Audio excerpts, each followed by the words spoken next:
Now at 6 and streaming on crossroadstoday.com, an update on the next phase in the Fernando Acosta Jr. murder trial. A Christian-based play is coming to Victoria next month. And the number of measles cases in Texas continues to grow. We had a 40-mile-an-hour wind gust this afternoon, so the winds are obviously the biggest problem we have. Other than that, it's sunny skies.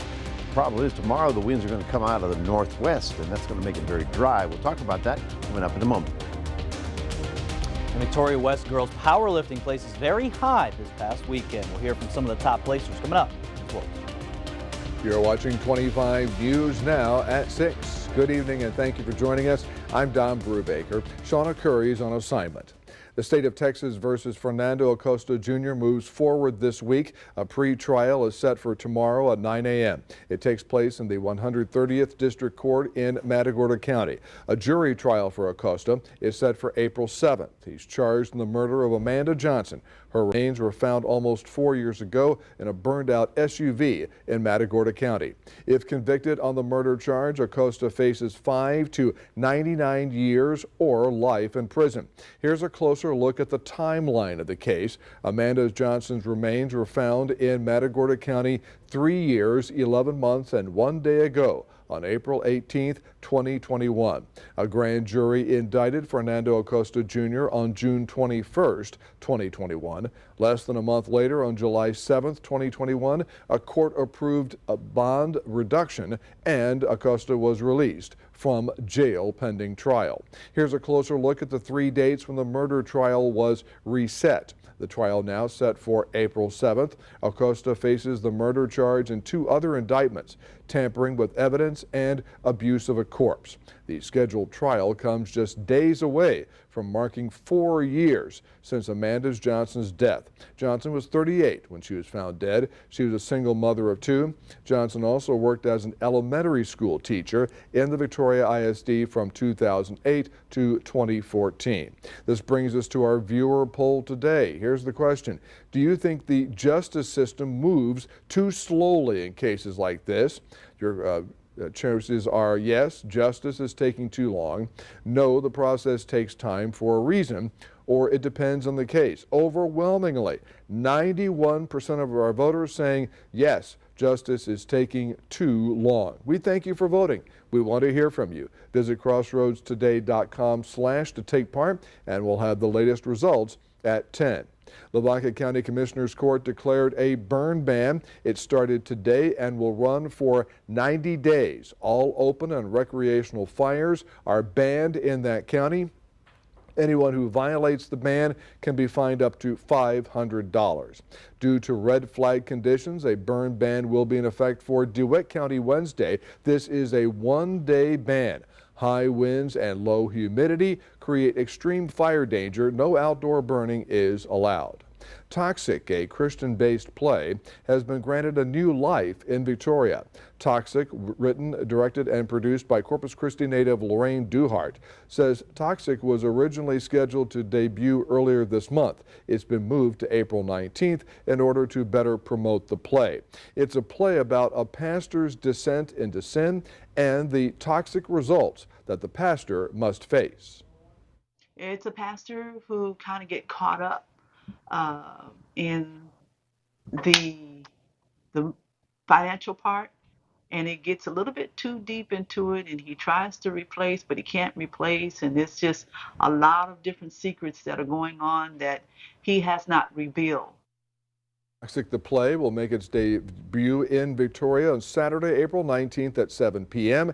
inside the Victoria Fine Arts Center. For tickets, visit starentertainmentlive.com. Dry and windy, the fire warnings are spreading around the crossroads. Let's go to Mac Bettis with a first look at the forecast. And Mac, is it getting any easier or getting worse? Unfortunately, it's getting worse because tomorrow our winds are coming in from the northwest, and so they'll be very arid, dry, and that keeps us in the fire danger.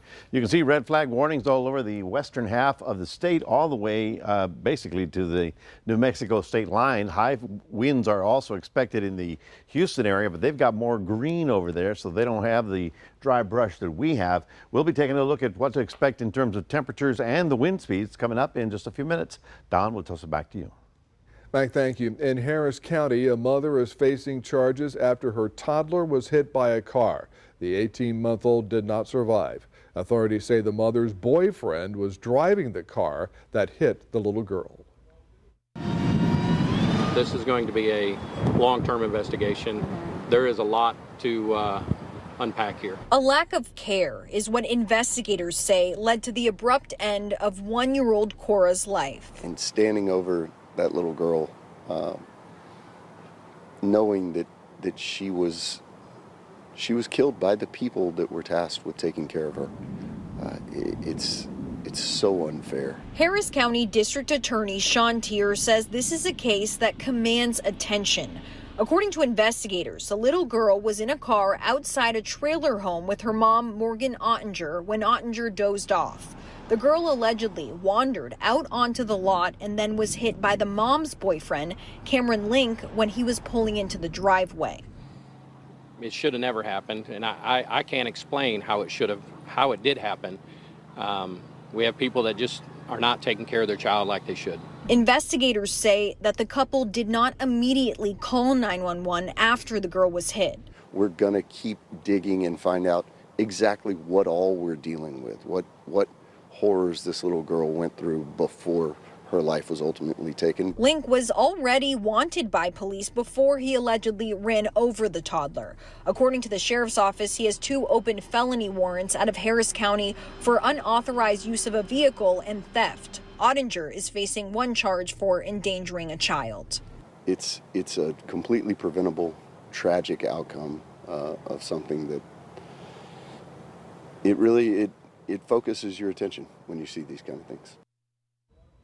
Another employee was arrested in the investigation into several Houston area clinics where investigators say abortions were performed illegally. Maria Rojas, also known as Dr. Maria, was arrested earlier this month in Waller County and charged with the illegal performance of an abortion, a second-degree felony, as well as practicing medicine without a license. Texas Attorney General Ken Paxton announced today the arrest of 54-year-old Rubildo Matos. He faces charges of conspiracy to practice medicine without a license. The number of measles cases in Texas rise to 279.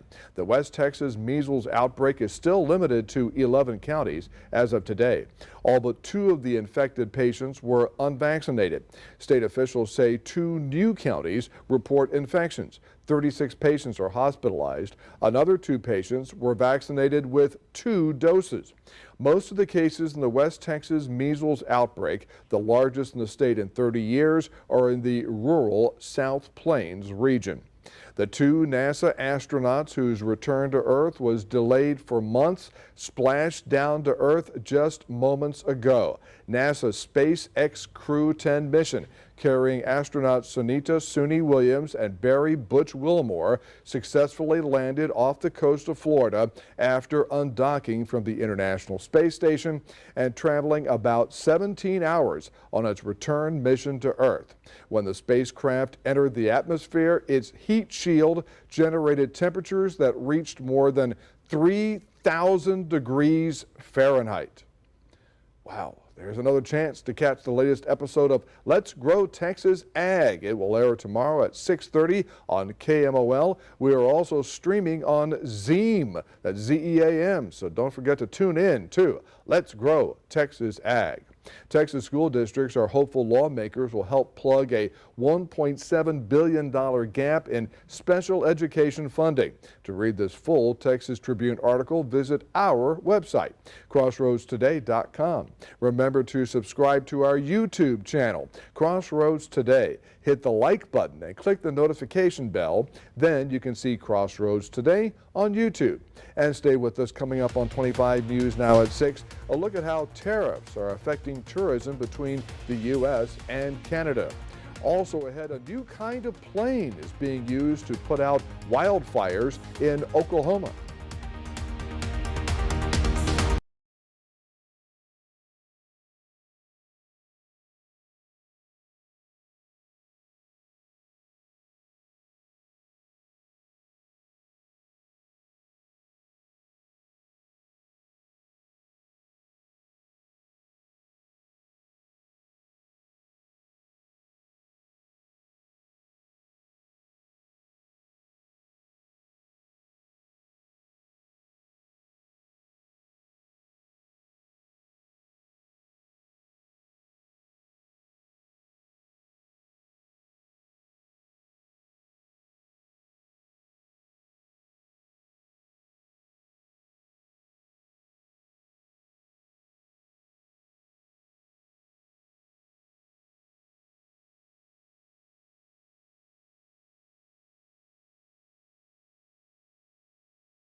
Add to a battle brewing between two neighbors that could upend the tourism industry here in the U.S. this summer.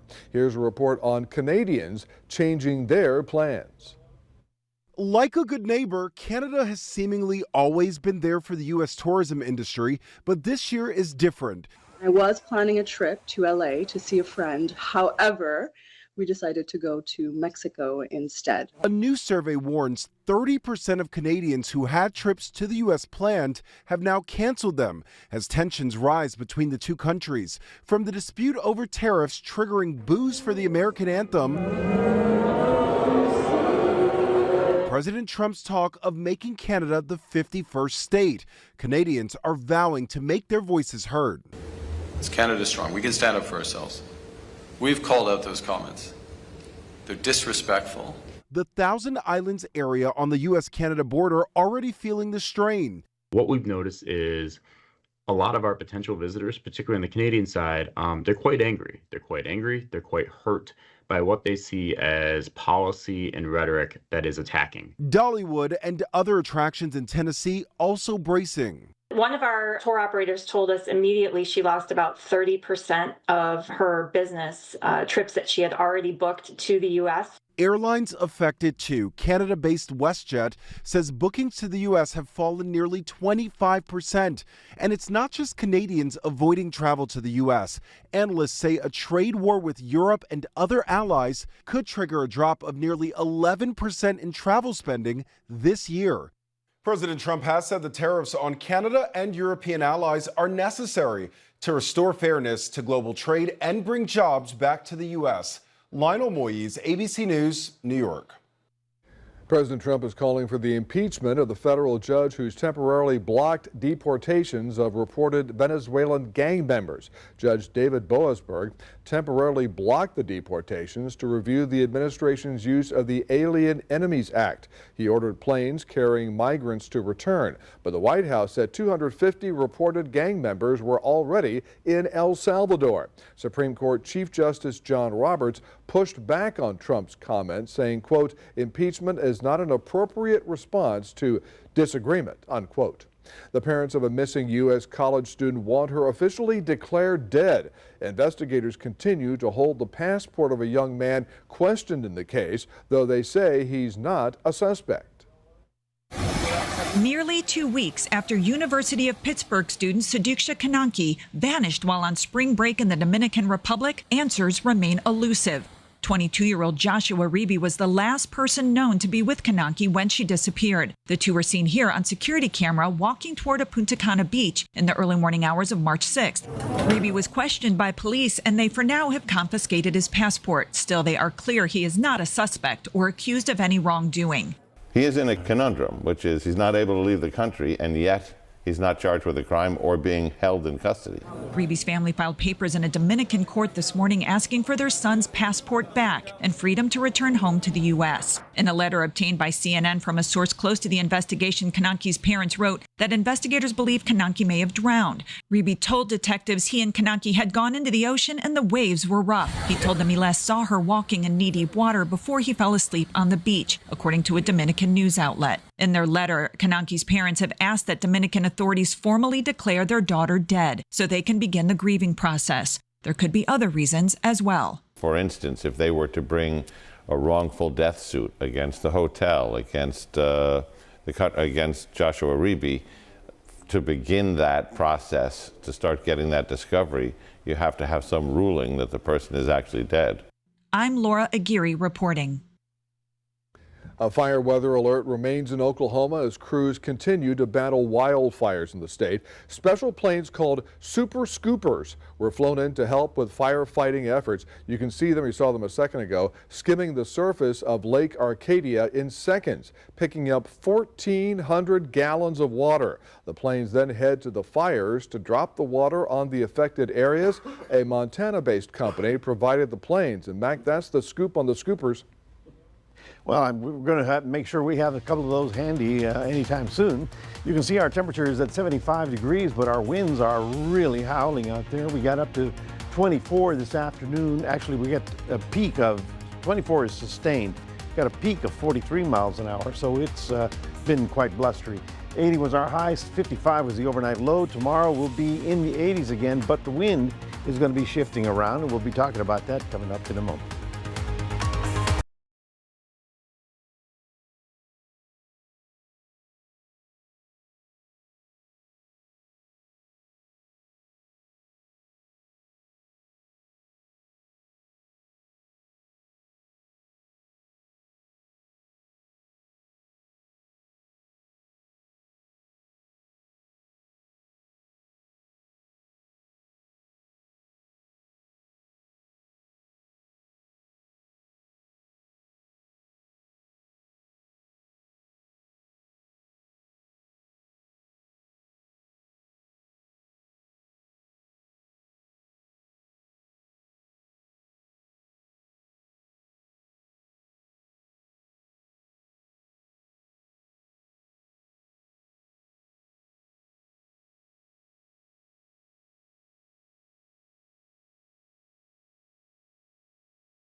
Well, believe it or not, in March we usually expect some strong gusty winds. That's because the south wind is pushing the warm air northbound and the cold air is slowly receding back into Canada. So this is not that unusual, but it's just a drag when it's just all day long. We've had some rafters here that have been shaking all day long.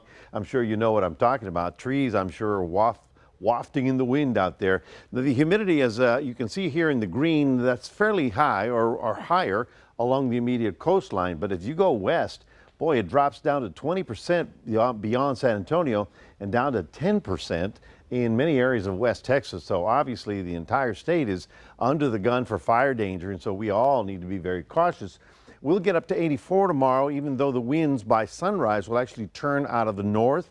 That's going to bring a little bit of cooling, not a whole lot, just maybe 10 degrees there. But for Thursday and Friday, and beyond that, we just get back into the 80s. Of course, the entire state pretty much buffeted by the winds. Red flag warnings from Dallas all the way down to the Rio Grande Valley. We're looking at Victoria as well.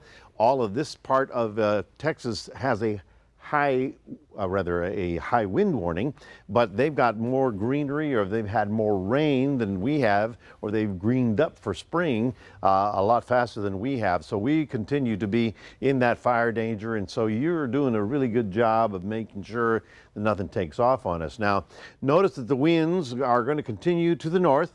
And then about midnight, we're going to see that frontal system come through our region. The winds may slacken off for a little bit overnight, but then by sunrise, there you see it, you're going to have a strong northwesterly wind blowing through the area. Again, still at 25, 35 miles an hour. So another blustery day, but major difference, much drier air. So we continue being very cautious with whatever's going on outside in terms of flame or fire. This is the Texas fire map by the Texas Forest Service. We still have those 4 fires that are still active out in the hill country, 2 just west of Corpus Christi and 3 down in the valley. These are what are active as we speak.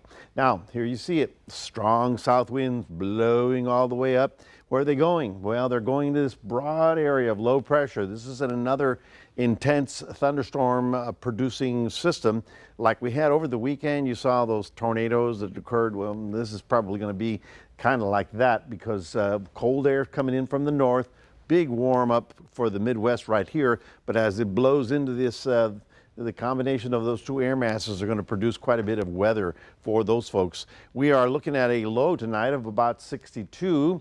Not bad. We're don't need any blankets anymore. We're looking at about 84 as our high tomorrow, but the most important part is that the winds will be shifting around, bringing more of that dry air back down into our region. Here's the storm as it comes out of the Rockies. You can see right here it's got snow and thunder showers out ahead of it.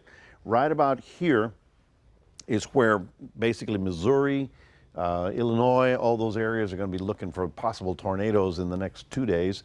We are looking for gusty winds out of the northwest with a high of 84. Also getting up to about 83 in Cuero. And our 7-day forecast, any rain? Well, not so much for the weekend, but next week, believe it or not, Monday, another front with a slight 20% chance. Let's keep our fingers crossed to see if we see any drops around here. That's your 7-day forecast, reminding everybody we do have a QR code. Love for you to scan that. Put Crossroads Today on your cell phone and we can get a hold of you. Right, Don?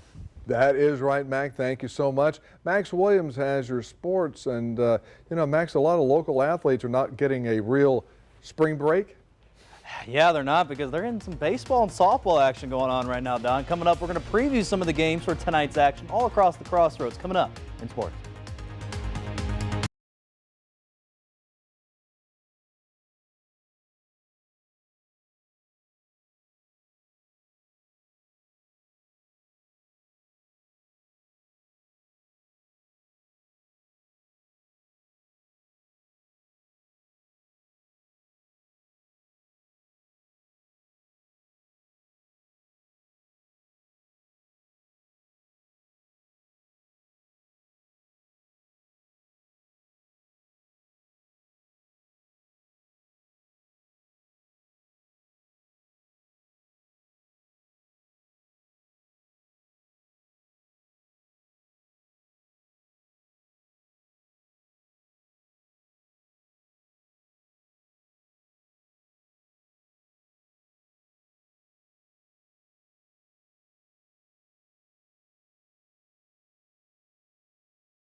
All right, happy Tuesday here, Croswell. So yesterday we highlighted both Victoria West and East girls powerlifting teams placing very high at the state championship this past weekend in Edinburgh, Texas. Well, earlier today, 25 News Now sports reporter Ray Robinson was at both high schools, starting with West, to hear from some of the top girls placers at state.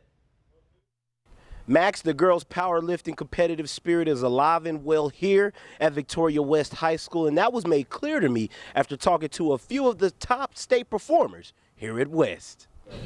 It means a lot because not a lot of people get the opportunity to finish in first. So the fact that I got the opportunity, it really means a lot, and especially coming from Victoria, Texas. Oh yeah, I totally shocked myself because I remember as a freshman I did not have that confidence, but this has really upped it up a lot. Yes, I struggled throughout my 3 years here. This year I finally made it to the podium after a shoulder injury. Kind of means I just really pushed through. It felt really good because we're a little small. This was a supporting sport because I do cheer as my main one, but this one helped me get stronger for cheer and stuff and just helped me out. That's right, these are exciting young ladies who look to dominate in other sports as well. But coming up in our 10 p.m. newscast, we'll hear from Victoria East as they had a few performers as well reach the podium. Max, back to you. All right, can't wait for that. But over